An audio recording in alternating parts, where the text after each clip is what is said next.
With Newbaru's resolve steeled from last week, it's only natural that we have to keep putting that boy in situations. This week, let's break down the battle with the Gluttonies, the unfortunate arrival of a goddamn scorpion, and the reveal for Reed Estrella. We start right off with Newbaru waking up, returning from Reed's book, and announcing to the party that threats are on the way. We meet back up with Charlotte, who is letting loose Infinite Hell Snipe. Melee joins in to help, unleashing a sandworm that she had stashed away in case she needed to help sneaking away. The same sandworm that was about to gobble up Newbaru in episode 9. He understands now why the tower was overflowing with witch beasts in previous loops. Bailey was, preoccupied. This means that Julius can handle a different problem. Wait a minute, where are Emilia and Ram? Reuniting with Rem and Beatrice as they head to the green room, Ram tells Newbaru to stand up, which he finds funny, assuring her that he's standing and even running, and then he asks about Emilia. But who is Emilia? Rem investments are up about 300% after she finally spoke again in an episode, and after the tables have turned on Emilia, I'm sure this is big news for people who are still stuck in the Obama administration. The party is unaware of who Newbaru is speaking of, causing his mind to halt, and the party puts 2 and 2 together that she is a victim of gluttony. Newbaru is reminded again just how terrifying gluttony's power was in its reach, effect, immediacy, and vileness. It didn't feel real. Is there anything else that is this disgusting, he wonders. Ram suddenly stumbles in pain, citing a small headache, and Beatrice states that it's better not to force her to remember more. The incompleteness of gluttony's authority is showing. There are too many pieces of memory involving the person stolen that can't be patched. Discrepancies are forming. It's interesting to think that if you lose too much of your memory from gluttony and you try to recall things, it just fucking hurts. I also have to imagine that it isn't just because Emilia got eaten, but also because her memories are missing both Emilia and Rem, meaning a gigantic fucking chunk of her life is just altered. Aridna opts to stay with Ram, Patrosh, and Ram asks Newbaru to not kill Gluttony. She wants to make him regret ever being born. There's already a good amount cut from this episode, so you should really be sure to stick around if you want to hear more about what's going on around the tower. Emilia unleashed a torrent of attacks upon Ley Batenkaitos as she starts explaining her situation to the party, assuming she had been forgotten, but Newbaru won't forget. He hasn't forgotten, and he'll never forget again. Ley himself begins to make use of ice brand arts, making use of Emilia's memories and her techniques, when Julius joins the fight.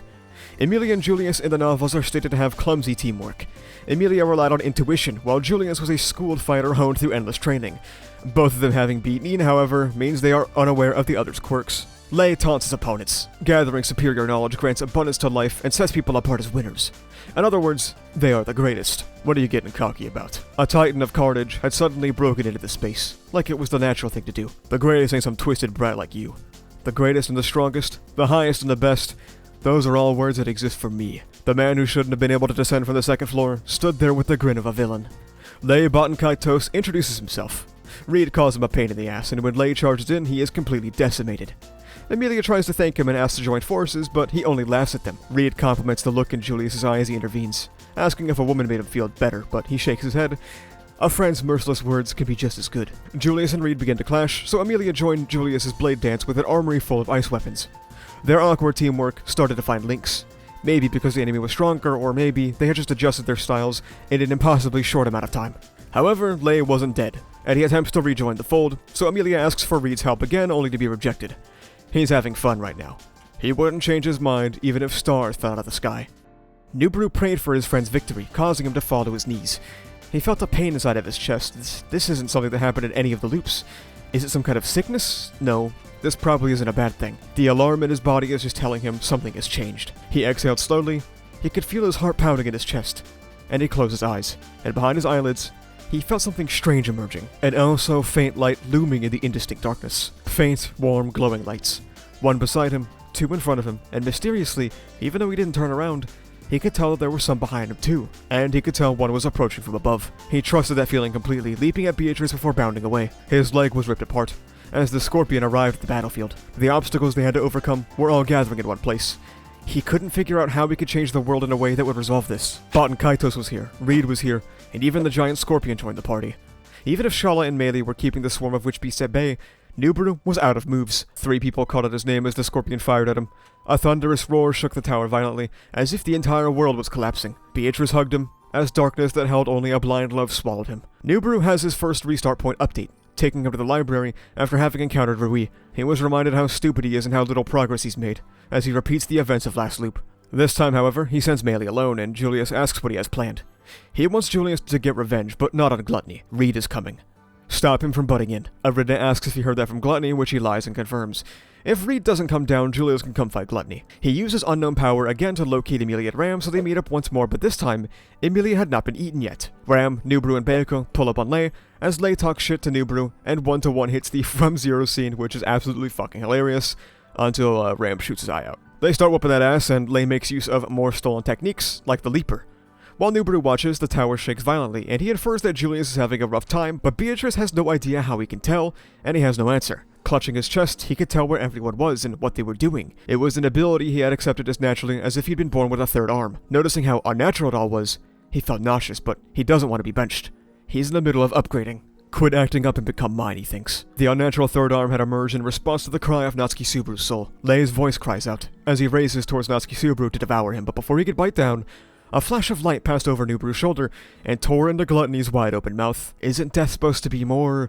He never finished that sentence before his body was erased. Newbaru thanks Shala for saving him, and everyone's like, dude, what the fuck are you talking about? That's a scorpion. His sixth sense let him know that Shala was there, but what his eyes told him was something much different. Beatrice formed a blockade to protect Newbaru from Shala's light, and Emilia engaged with ice swords, cutting off its pincer. Newbaru, however, did not forget the last time this happened, and yells out for everyone to be careful. Everyone manages to survive the blast, and feeling relieved, Newbaru falls back into his sixth sense. He says that Melee is doing okay and is fighting on the balcony, and both Emilia and Ram inquire into what he's doing. Beatrice calls it an authority, so I can finally stop pretending that we don't all know what power he's utilizing here. Last episode, Newbaru had awakened the power of the Greed Authority. There was also a hint because behind him was the constellation of Leo, which contains the star Regulus. I didn't want to explicitly confirm it last week because it felt kind of unfair with novel reader knowledge, so I decided to wait a little bit, but clearly, Natsuki Subaru's incarnation of greed is far different from Regulus's or even Echidna's. If you have any theories why, do let me know in the comments below. Speaking of authorities, with Ley dead, Newbaru asks if Ram can remember Rem. Unfortunately, however, her memories have not returned. Before they could talk more about this, he noticed it. Something was approaching from above as Julius clapped to the ceiling, alongside Reed Estrella. Julius has good news and bad news. The good news is, he knows where the other Gluttony is. The bad news is, the first generation Sword Saint Reed Estrella before us, he is the Sin Archbishop of Gluttony, Roy Alfred himself. What does that even fucking mean? This episode didn't blow me away in many ways. The content it has to cover is just by far not Arc 6's strongest, which is fine, it happens. But unfortunately, some of the good content it did have to cover was in fact removed from the episode, which, you know, kinda just left it worse than it already could have been. I also really wasn't wowed by much of the production on display here, but I mean, if it's an episode with a lot going on, I guess, you know, why would you put your pussy into it? Specifically, some of the action for Emilia versus Ley felt a bit clunky, personally, but I think when Julius came in, things were a lot smoother. Going for the novel version of Reed beating Ley's ass, where he basically rips him down the hallway, and he's really giving him the works, to the anime version, where he just, like, stomps on his head over and over again. To me, this really shows the smaller scope of the episode's production. I'm not really sure if that's the right terminology I would be using, but that's how it feels. I will say the visual effect of the Greed Authority is pretty fucking cool. I was certainly a big fan of that. It feels very inspired to have them basically be kind of like burning stars, though not entirely. To me, it does feel like they're kind of up against a dark night sky background, which I think is pretty cool. I have very little to say about this episode, probably indicated by the length of this video. Not fascinating production, not fascinating content. I'd probably give it a 5 or a 6 out of 10. Let me know what you guys thought of the episode down below. There are a lot of cuts in this episode, which if you ask me, would have made this episode a lot more interesting if some of them were left in. At the start of the episode in the novels, Newbaru wonders how the Gluttonies could get here so fast. Getting here on foot would take too long, so they deduce that instead they are taking to the skies. Newbaru wonders if there are flying dragons, and he learns that Wallachia, the nation to the south, keeps a tight leash on knowledge about flying dragons and how to tame them, though with the Gluttony's powers they might have access to that. Newbaru thinks about the quote of memories make the man. He believed a person's worth and their being were engraved in memories and history. He felt it all the more strongly now, which made him despise Gluttony's cowardly power from the bottom of his heart. It was a malicious blight that profaned everything it touched. They were warping fate in a way that went against the natural order, and Rui's voice flashes through Newbaru's mind when he thinks that. Is that something that someone who returns from the dead should say, mister? He bit the inside of his cheek to block out the unpleasant face that flashed through his mind. I'm not going to put myself on a pedestal. I'm not going to get sucked into her tempo, he thinks. Newbaru apologizes to Beatrice for everything. Losing his memories, taking forever to wake up, and he's afraid that everyone hates him now, but Beatrice tells him that she will never hate him. A small but fairly significant cut, in my opinion, is that when Newbaru goes to the balcony to see Shala and encourages her to do her best, Shala says the phrase, "Okay, Google." This feels significant for one big reason. It's a reference to a piece of technology from the 2010s.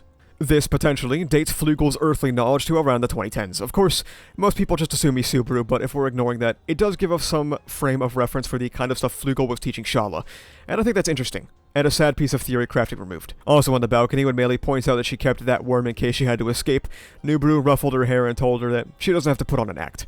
He doesn't believe that she was planning on running away. He knows that because he was her, and she was him. Everyone's different and everyone's special.